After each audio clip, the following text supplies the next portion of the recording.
Astri Borsenko from BS Frame 3C, and now I'm going to demonstrate some the parts and function of this vehicle. And now let's begin with the external parts. So as you can see, this is the side mirror. It helps the driver to clearly view what's beside or behind the vehicle. This is the windshield. It helps the driver to plain view what's in front of the vehicle, and also it helps the occupant to secure from any rain, wind, or dust or debris. And this is the wipers. It cleans the windshield from the dust, and also it helps clear view for the drivers, especially when it's raining. Now let's proceed to the in front side of the vehicle. This is the headlight, a light source used for illuminating the road ahead, and also it is usually used during the night time. Go. So this is the head signal light, is used to communicate intention like turning or changing lanes to the other road users. And this is the plate number of this vehicle. It helps us to track or trace the individual characteristic of the vehicle. This is the fuel tank to safely store fuel for an engine.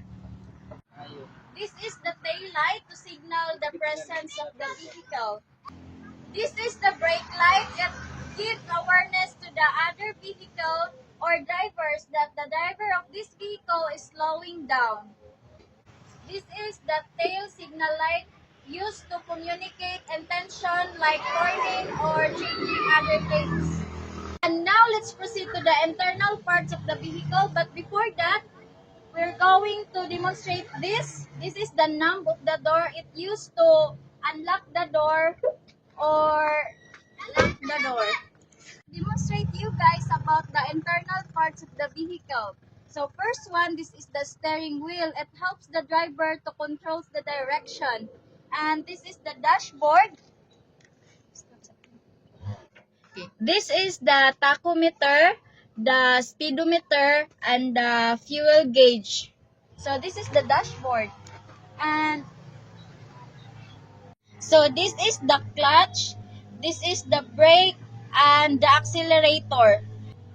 The clutch used to disengage the engine from the wheels so you can change gears. And the brake pedal is slow down or stop the car. The accelerator controls the amount of fuel going to the engine, increasing or decreasing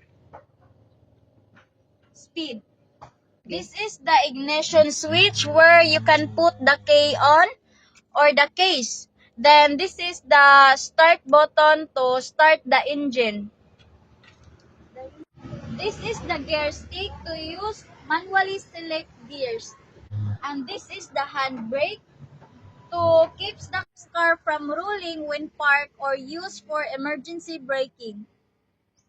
And this is the seat belt to protect the occupants from collision. This is the rear view. It allows the driver to look what's behind the vehicle without turning their head.